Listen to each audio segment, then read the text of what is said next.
আসসালামু আলাইকুম। UK Bangla live news বুলেটিনে স্বাগতম জানাচ্ছি আমি আকরাম হোসেন। জানিয়ে দিচ্ছি আজকের প্রধান শিরোনাম। যুক্তরাজ্যে 2025 সালে স্পন্সর ভিত্তিক চাকরির জন্য নতুন 200টি পেশা তালিকাভুক্ত, থাকছে ইনফ্লুয়েন্সার হিসেবে আসার সুযোগ।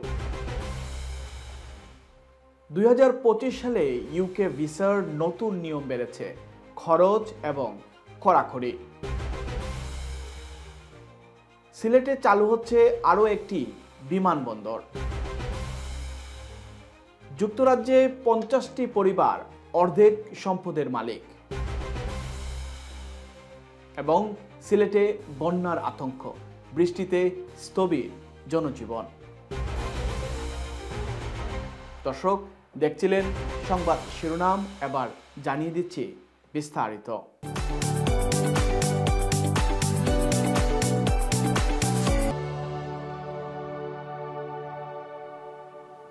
যুক্তরাজ্য সরকার 2025 সালে তাদের স্কিলড ওয়ার্কার ভিসা প্রোগ্রামে বড় ধরনের পরিবর্তন এনেছে। সম্প্রতি নতুনভাবে 200টির বেশি পেশা এই ভিসার আওতায় আনা হয়েছে, যার মাধ্যমে বিভিন্ন খাতে দক্ষ বিদেশি কর্মীদের স্পন্সর করে কাজের সুযোগ দেওয়া হবে। শিল্পী, সঙ্গীত শিল্পী, আলোকচিত্রী, অভিনেতা, এমনকি সোশ্যাল মিডিয়া ইনফ্লুয়েন্সার হিসাবে তালিকাভুক্ত রয়েছে এই পেশা হিসাবে। বিস্তারিত প্রতিবেদনে।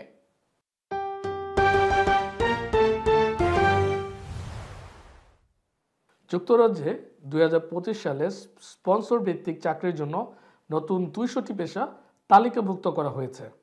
যুক্তরাজ্য সরকার 2025 সালে তাদের স্কিলড ওয়ার্কার ভিসা প্রোগ্রামে বড় ধরনের পরিবর্তন এনেছে।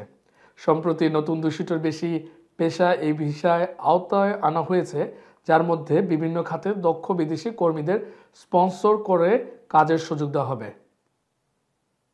স্বাস্থ্য ও সামাজিক সেবা খাতে এই খাতে যুক্তরাজ্যের জন্য দীর্ঘদিন ধরেই অগ্রাধিকার প্রাপ্ত 2025 সালের তালিকায় অন্তর্ভুক্ত পেশাগুলোর মধ্যে রয়েছে চিকিৎসক, জেনারেল প্র্যাকটিশনার ও বিশেষজ্ঞ, নার্স, মনোবিজ্ঞানী অর্থাৎ সাইকোলজিস্ট, সিনিয়র কেয়ার ওয়ার্কার। তথ্য প্রযুক্তি ও ডিজিটাল খাতে যুক্তরাজ্য এখন ডিজিটাল ইকোনমিকে এগিয়ে নিতে চায়।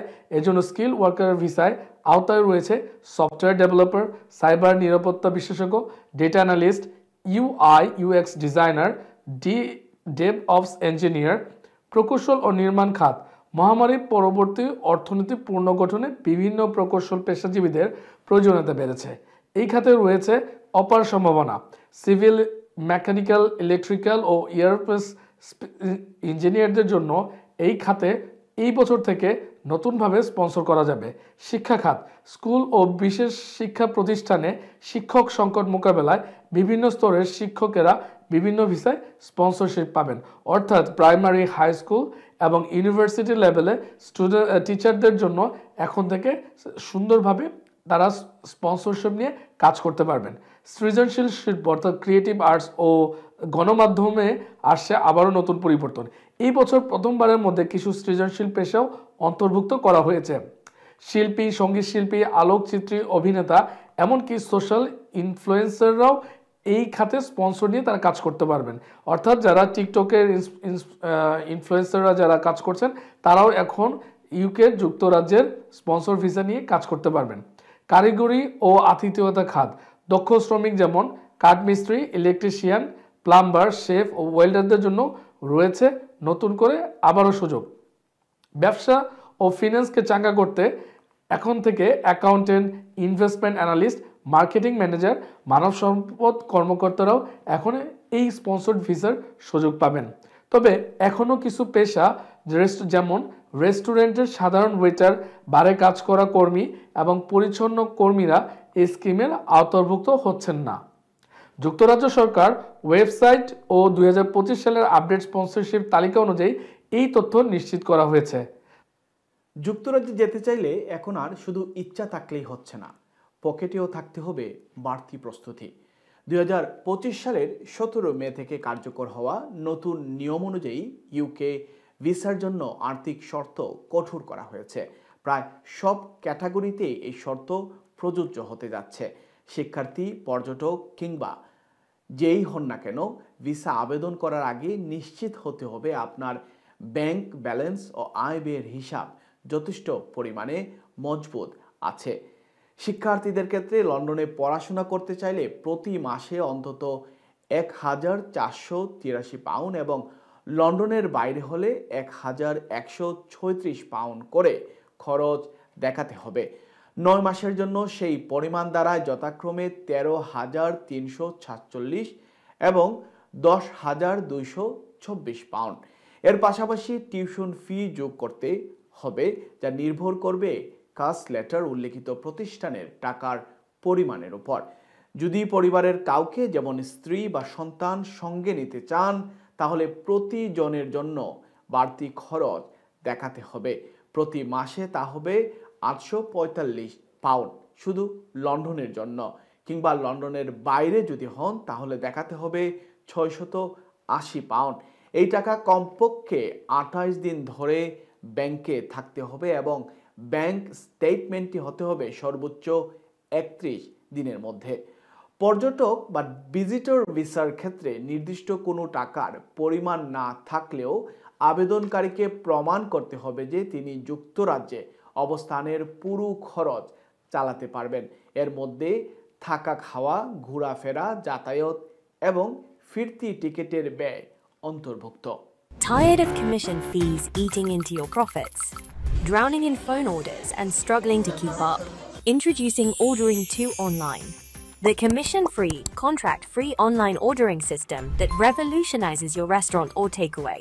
Take control with your own branded SEO-friendly website, streamline your process, and maximize efficiency. Visit Ordering To Online today and transform your online ordering. সিলেটে আরও একটি বিমানবন্দর চালু হতে যাচ্ছে। এটি একসময় খুব গুরুত্বপূর্ণ ছিল, বিশেষ করে দ্বিতীয় বিশ্বযুদ্ধের সময়। এরপর গত 56 বছর ধরেই এই বিমানবন্দরটি বলতে গেলে বাণিজ্যিকভাবে অব্যবহৃত অবস্থায় পড়েছিল। বিমানবন্দরটি অবস্থিত বৃহত্তর সিলেটের মৌলভীবাজারের কমলগঞ্জ উপজেলায়। নাম শমশেরনগর বিমানবন্দর। দেশের আরও কয়েকটি বিমানবন্দরের পাশাপাশি এই বিমানবন্দরটিও চালুর উদ্যোগ নিয়েছে বর্তমান অন্তর্বর্তীকালীন সরকার। 1942 সালে এই বিমানবন্দরটি তৈরি করে তৎকালীন ব্রিটিশ সরকার। মূলত দ্বিতীয় বিশ্বযুদ্ধে ব্যবহারের জন্যই তারা এটি প্রতিষ্ঠা করে। মার্কিন যুক্তরাষ্ট্র এখানে বিভিন্ন ধরনের অস্ত্র মজুত রেখেছিল। তার মধ্যে উল্লেখযোগ্য হচ্ছে রাসায়নিক অস্ত্র। বিশেষ করে 18টি রেল ওয়াগন বোঝাই 1000 পাউন্ড বোমার সায়ানুজেন ক্লোরাইড মজুত করার বিষয়টি বহুল আলোচিত ছিল। জানা গেছে দ্বিতীয় বিশ্বযুদ্ধের শেষের দিকে মার্কিন যুক্তরাষ্ট্রের 61তম এয়ার সার্ভিস গ্রুপ ছিল এই বিমানবন্দর। বর্তমানে বিমানবন্দরটি বাংলাদেশ বিমান বাহিনীর একটি ঘাঁটি হিসেবে ব্যবহৃত হচ্ছে। আমাদের মহান স্বাধীনতা যুদ্ধের সময়ও শমশেরনগর ছিল বাংলাদেশ বিমান বাহিনীর প্রথম যুদ্ধ ঘাঁটি। তারও আগে 1970 সালে পাকিস্তান বিমানের একটি অভ্যন্তরীণ ফ্লাইট সিলেট বিমানবন্দর থেকে উড়ার পর যান্ত্রিক ত্রুটির কারণে শমশেরনগর বিমানবন্দরে জরুরি অবতরণকালে রানওয়ের কাছে দুর্ঘটনায় পড়ে। এই দুর্ঘটনায় নিহত হয়েছিলেন 7 জন। 1995 সালে বেসামরিকভাবে এরো বেঙ্গল এয়ার সার্ভিসের ফ্লাইট চালু হলেও পর্যাপ্ত সুযোগ সুবিধার অভাবে সার্ভিসটি বন্ধ হয়ে যায়। প্রবাসী অধ্যুষিত মৌলভীবাজার জেলার সচেতন মহল বিমানবন্দরটি চালুর দাবি জানিয়ে আসছেন বহুদিন ধরে। বর্তমান সরকারের এই সিদ্ধান্তের সংবাদ প্রকাশিত হলে মৌলভীবাজার জুড়ে আনন্দের ঢেউ বইছে। বিমানবন্দরটি চালু হলে এটিকে কেন্দ্র করে আকর্ষণীয় পর্যটন কেন্দ্র গড়ে উঠবে এবং এলাকার যাত্রীদের যাতায়াত সুবিধা বাড়বে বলে অনেকেই মনে করছেন।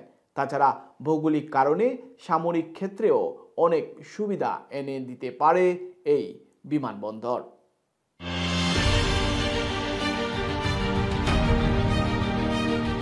Our clients love the exceptional photography, videography, and digital marketing services we specialize in offering. Through our services, we take delight in assisting businesses like yours to develop and prosper. Contact us today to learn more about how we can assist you. যুক্তরাজ্যে ডন কুবেরদের সংখ্যা 1990 সালে ছিল মাত্র 15 জন, আর 2024 সালে তা বেড়ে দাঁড়িয়েছে 165-তে। এই সময়েই দেশটিতে সম্পদের বৈষম্য মারাত্মকভাবে বেড়েছে বলে জানিয়েছে ইকুয়ালিটি ট্রাস্ট। সংস্থাটির এক বিশ্লেষণে দেখা গেছে, বর্তমানে যুক্তরাজ্যের শীর্ষ 50 ধনী পরিবার দেশের 50% সাধারণ মানুষের সম্মিলিত সম্পদের চেয়েও বেশি ধন সম্পদ নিয়ন্ত্রণ করছে।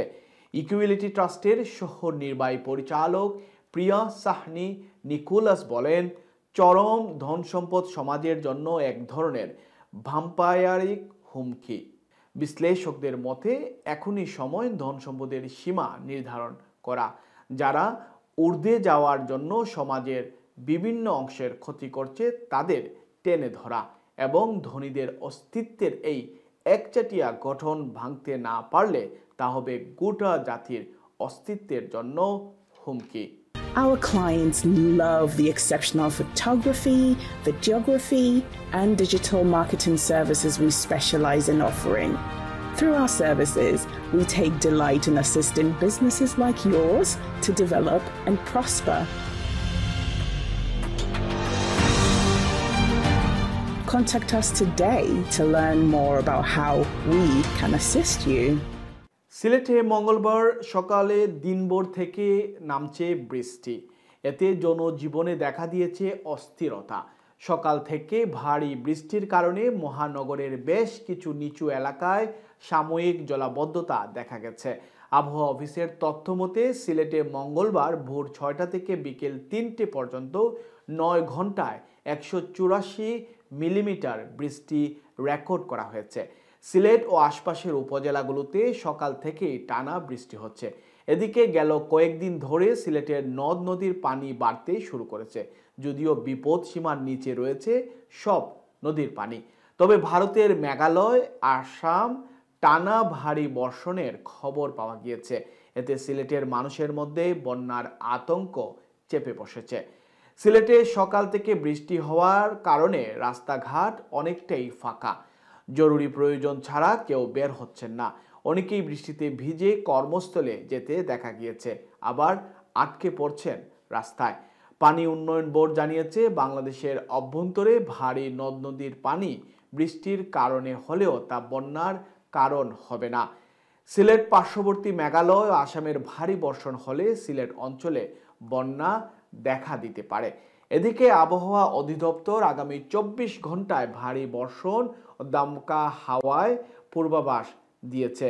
এদিকে আবহাওয়া অধিদপ্তর আগামী 24 ঘন্টায় ভারী বর্ষণ ও দমকা হাওয়ার পূর্বাভাস দিয়েছে। সিলেট আবহাওয়া অফিসের সহকারী আবহাওয়াবিদ মোহাম্মদ সজীব হুসাইন জানান, আগামী 24 ঘন্টা বৃষ্টিপাত অব্যাহত থাকতে পারে। এই ছিল আজকের UK Bangla live news bulletin. পরবর্তী সংবাদ দেখার আমন্ত্রণ জানিয়ে আজকের মতো বিদায় নিচ্ছি। ইউকে এবং বাংলার তথ্যবহুল সংবাদ জানতে আমাদের Facebook page UK Bangla live news এবং YouTube channel UBL TV subscribe করতে ভুলবেন না। সবাই ভালো থাকুন, নিরাপদে থাকুন। খোদা হাফেজ।